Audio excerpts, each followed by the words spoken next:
دنیا کے اوپر تو بہانوں سے انسان بچ نکلتا ہے. کوئی جھوٹ بول لیا، کوئی جھوٹا گواہ پیش کر دیا، کوئی مکر کر لیا، کوئی رشوت چل گئی، کوئی سفارش کام آ گئی، کوئی بہانہ تراش لیا، بات کو توڑ موڑ کے پیش کر لیا. لیکن قیامت کا جب دن ہوگا تو کوئی نہ جھوٹا گواہ چلے گا، نہ رب کی پولیس رشوت لیتی ہے، نہ وہاں انصاف کے خلاف کوئی کام ہوگا، اور نہ ہی کوئی بہانہ چل سکے گا. اللہ اکبر. دوسری بات مفسرین نے یہ بھی لکھی کہ بعض اوقات یہ ہوتا ہے کہ انسان اپنے گناہ پر، اپنے جرم پر کوئی بہانہ تلاش کر کے لوگوں کو مطمئن کر لیتا ہے. جو اس نے جرم کیا، کسی سے زیادتی کی، کسی کا حق غصب کیا، تو لوگوں نے ملامت کی تو وہ کوئی بہانہ تلاشتا ہے اور لوگوں کو مطمئن کر لیتا ہے. بعض اوقات لاجواب کر دیتا ہے، بعض اوقات مطمئن بھی کر لیتا ہے. وہ لوگوں کو تو مطمئن کر لیتا ہے لیکن وہ خود مطمئن نہیں ہو سکتا. جس نے جرم کیا ہوتا ہے، جرم اس کو اندر سے ڈستا رہتا ہے، اس کا ضمیر اس کو ٹھوکریں مارتا رہتا ہے، اندر کی بے چینی اسے تنگ کرتی رہتی ہے.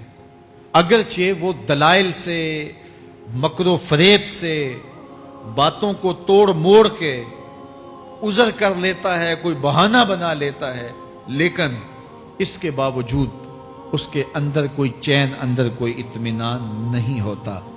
اللہ اکبر. تو مجرم بے چین رہتا ہے.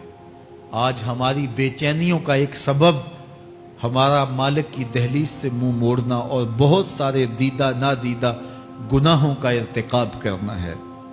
جب ہم سے سستیاں ہو جاتی ہیں، کوتاہیاں ہو جاتی ہیں، تو وہ گناہ ہمارا پیچھا نہیں چھوڑتے اور ہمیں بے چین اور مضطرب رکھتے ہیں.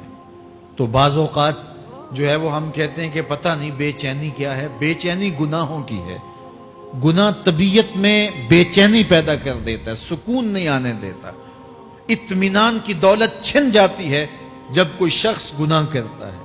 اور یہ لازمی نہیں ہے کہ وہ کسی کا حق غصب کرے، اس نے کسی کی عزت ہی پامال کی ہو، اس نے کسی کی آبرو پہ حملہ کیا ہو. اگر نماز چھوڑی ہے تو بے چینی یہ بھی کم نہیں ہے، یہ رب کی نافرمانی ہے. اگر اس کی نظر بھٹکی ہے تو یہ بھی کم بے چینی نہیں دیتی.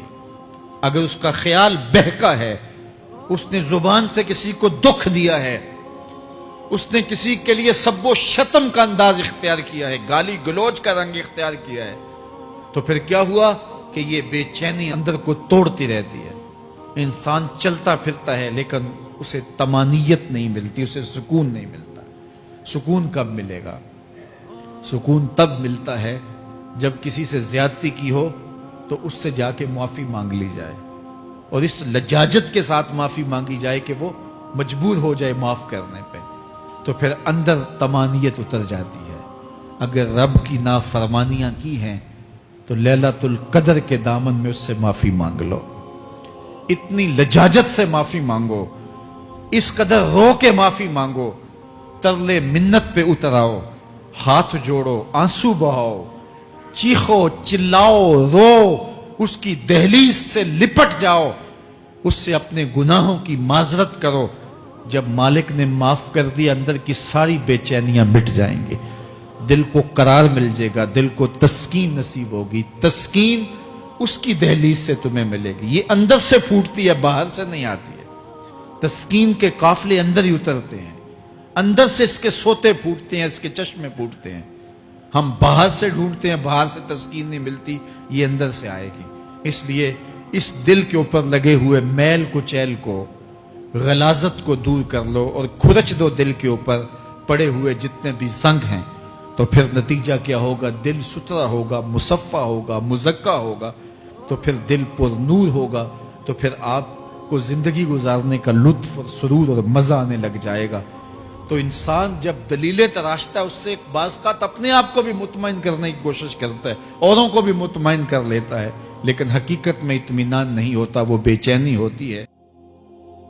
دین کی بات پھیلانا صدقہ جاریہ ہے. ثواب کی نیت سے ویڈیو کو شیئر ضرور کیجیے. جزاک اللہ.